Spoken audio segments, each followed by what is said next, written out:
Oke, assalamualaikum teman-teman. Video kali ini saya akan coba membahas mengenai teknik penjemuran burung yang benar. Mungkin dari teman-teman di sini sudah banyak yang tahu, yang lebih berpengalaman ya. Jadi tidak terlalu sulit untuk menentukan teknik penjemuran yang benar. Tapi mungkin bagi yang pemula atau bagi yang belum tahu, semoga informasi dari saya ini dapat memberikan manfaat. Ya, kita di sini sama-sama belajar ya teman-teman. Jadi teman-teman, sebenarnya teknik penjemuran ini simple ya, tapi ternyata ada teknik yang benar. Jadi kadang teman-teman ada pertanyaan, apakah sebelum dijemur itu kita mandikan dulu atau setelah dijemur baru mandi? Sebenarnya dua-duanya itu bisa saja ya, jadi boleh-boleh saja. Jadi kita lihat situasinya, seperti pagi ini panas, seperti ini burung akan mudah dimandikan lebih dulu. Jadi upayakan kita masukkan ke keramba dulu, baru nanti setelah mandi kita jemur. Tapi kadang kalau pas cuaca dingin itu burung juga sulit mandi ya. Tapi misalnya kita kita apa itu namanya, langsung masukkan ke keramba, dia nanti akan lama-lama juga mandi sendiri. Jadi mandi paksa gitu ya teman-teman. Nanti setelah mandi itu kan basah kuyup ya, itu kita masukkan ke kandang gantung. Kemudian jangan langsung dijemur ke tempat yang panas seperti ini. Jadi kita angin-anginkan dulu, misalnya di depan teras itu kita angin-anginkan dulu. Jadi tidak langsung ke tempat yang panas. Dan selama mandi tadi kita juga sudah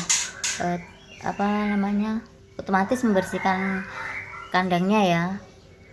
Kita bersihkan alasnya, kita beri ekstra foodingnya. Jadi setelah mandi itu kandang sudah bersih. Dan kenapa menjemurnya tidak langsung di tempat yang panas? Jadi teman-teman, setelah mandi burung ini akan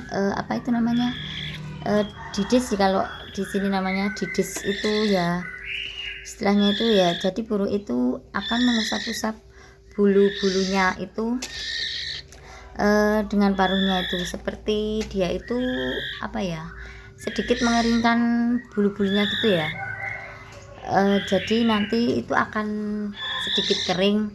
Nah, kalau sudah setengah kering atau agak kering itu baru kita bisa pindahkan ke tempat yang panas seperti ini, kita jemur ya.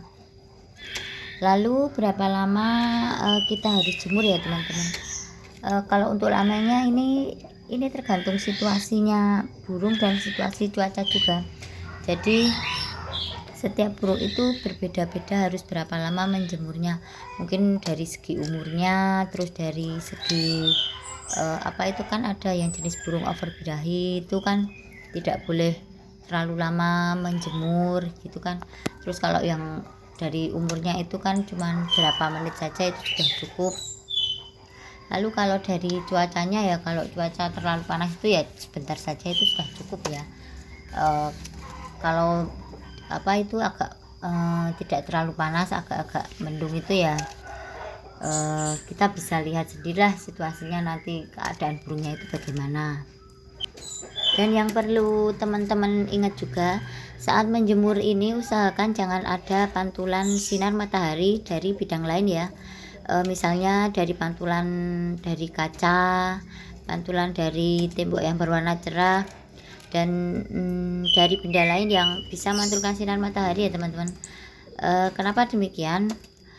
Karena ini akan memicu burung sakit matanya, jadi silau gitu ya. Nanti bisa dibilang katarak gitu ya. Jadi ada putih-putihnya di bagian mata itu, selaput putih gitu ya, karena itu terlalu silau. Dan satu lagi, kalau belum selesai dijemur itu burung jangan langsung di kerodong atau dimasukkan ke ruangan yang minim cahaya atau gelap gitu. Jadi setelah dijemur kita tempatkan ke teras misalnya itu ya, jadi masih banyak cahaya tapi yang teduh. Lalu kenapa kok tidak langsung dikelodong atau tidak boleh langsung di tempat yang agak gelap gitu ya? Jadi ini untuk mengkondisikan mata dia itu untuk adaptasi dulu dengan cahaya sekitar. Seperti halnya kita ini manusia ya, kalau dari tempat yang terang itu kita lama di tempat yang terang lalu langsung ke tempat yang gelap itu kan kadang kita bikin blank gitu ya, agak kelingan gitu ya. Nah di sini pada burung ini akan menimbulkan stres. Jadi stres yang timbul pada burung ini akan mengakibatkan dia itu malas bunyi atau mungkin bahkan jadi sakit ya teman-teman. Nah itu tadi sedikit teknik penjemuran dari pengalaman di tempat saya ya teman-teman. Jadi setiap burung itu mempunyai teknik yang berbeda-beda, makanya mungkin teman-teman ada yang bertanya-tanya kok caranya atau tekniknya ini kok berbeda-beda. Jadi kembali lagi ke pengalaman atau pola perawatan masing-masing gitu, atau jadi ada kebiasaan sendiri-sendiri gitu ya. Ya kalau tempat saya ya perawatannya seperti ini ya teman-teman.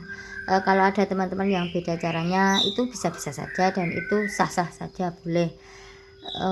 Kita bisa mencari referensi dari sumber mana saja itu, nanti kita bisa kolaborasi dan teman-teman bisa mendapatkan pola perawatan yang berbeda lagi dan mempunyai pengalaman sendiri, mungkin malah lebih baik dari saya atau mungkin malah mempunyai banyak lagi pengalaman, itu malah lebih bagus. Oke teman-teman, itu tadi sedikit tips dari saya, semoga menjadi manfaat. Kalau ada kekurangan saya mohon koreksi dari teman-teman, silahkan bisa tambahkan di kolom komentar dan di akhir video nanti akan saya tuliskan kembali supaya lebih jelas. Baiklah teman-teman, sekian dulu video kali ini. Salam sukses dari kami GT Channel. Wassalamualaikum dan terima kasih.